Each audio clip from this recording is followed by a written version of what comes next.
بسم اللہ الرحمن الرحیم۔ غیبت کرنا اور بہتان لگانا۔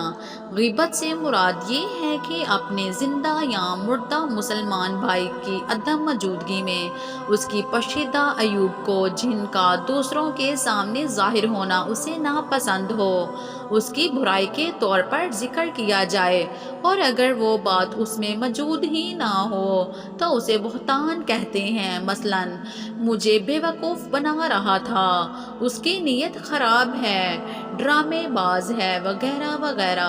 رسول اکرم صلی اللہ علیہ وسلم نے دریافت فرمایا، تمہیں معلوم ہے غیبت کیا چیز ہے؟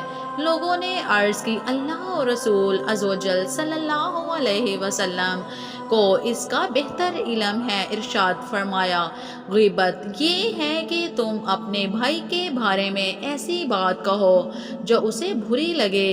کسی نے عرض کی، اگر میرے بھائی میں وہ برائی موجود ہو تو اس کو بھی کیا غیبت کہا جائے گا؟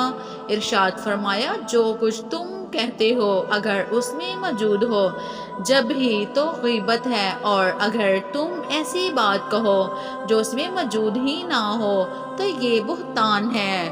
غیبت کی ممنوعات قرآن و حدیث میں۔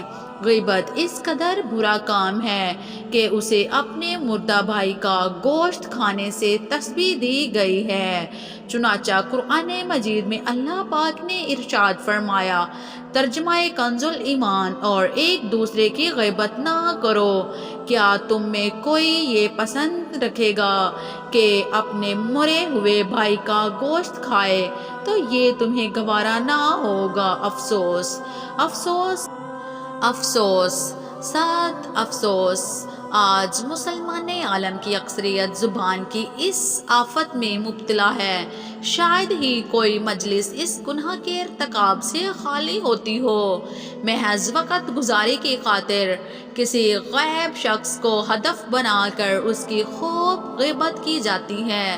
پھر اگر اس شخص کو اس کی خبر ہو جائے تو وہ بھی جوابی کارروائی کے طور پر اپنے غیبت کرنے والوں کی غیبت کرتا ہے، اور یوں گناہوں کا بازار گرم ہونے کے ساتھ ساتھ گھر، گلی اور محلے میں دانوں کارزار کی صورت اختیار کر لیتے ہیں۔ غیبت اور کفار۔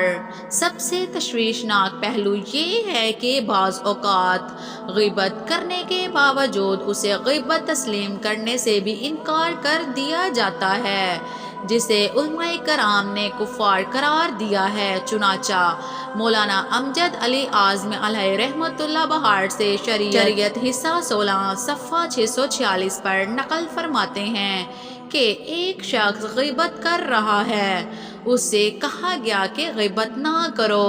وہ کہنے لگا، یہ غیبت نہیں، میں سچا ہوں، تو یہ کفر ہے، کیونکہ اس شخص نے ایک حرام قطعی کو حلال بتایا، لیکن یاد رہے کہ کہنے والا اسی صورت میں کافر ہوگا جب اسے غیبت کا حرام قطعی ہونے کا علم ہو اور وہ غیبت کی تعریف بھی خوب جانتا ہو۔ غیبت کرنے کا وبال۔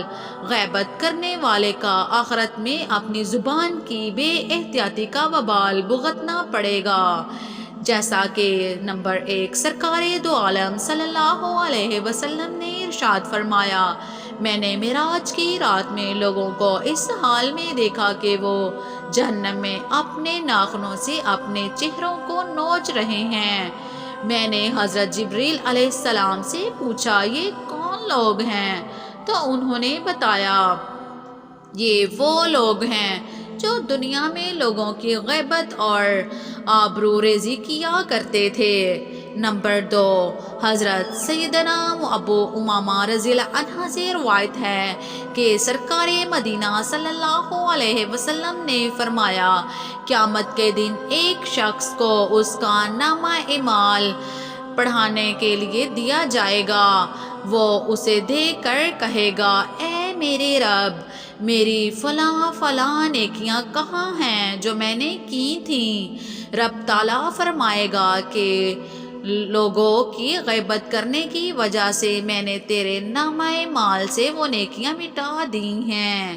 نمبر 3، حضرت سیدنا ابو ہریرہ رضی اللہ عنہ سے روایت ہے کہ سرکار مدینہ صلی اللہ علیہ وسلم نے فرمایا، جو دنیا میں اپنے بھائی کا گوشت کھاتا ہے، برز و قیامت وہ گوشت اس کے پاس لایا جائے گا اور بہایا جائے گا، اور جیسے ہی وہ گوشت بہایا جائے گا تو اس مردے کے گوشت کو اسی طرح کھاؤ جس طرح اس کی زندگی میں اس کا گوشت کھاتے تھے۔ جب وہ اس حکم کی وجہ سے کھائے گا تو پریشان ہو جائے گا اور چیختا رہے گا۔ سبق: پیارے مسلمان بھائیوں، ہم میں سے ہر ایک اس سے ہمیں یہ سبق ملتا ہے کہ پیارے مسلمان بھائیوں، ہم میں سے ہر ایک کو چاہیے کہ وہ ان آخروی پریشانیوں سے بچنے کے لیے غیبت سے مکمل پرہیز کرے اور سابقہ زندگی میں کی گئی غیبت کی معافی طلب کرے، اور اگر اس شخص کو غیبت کی خبر ہو چکی ہو جس کی غیبت کی تھی تو اس سے بھی معافی مانگنا ضروری ہے۔ اللہ پاک ہمیں اس حوالے سے بھی اپنی زبان کی حفاظت کرنے کی توفیق عطا فرمائے، آمین ثم آمین یا رب العالمین۔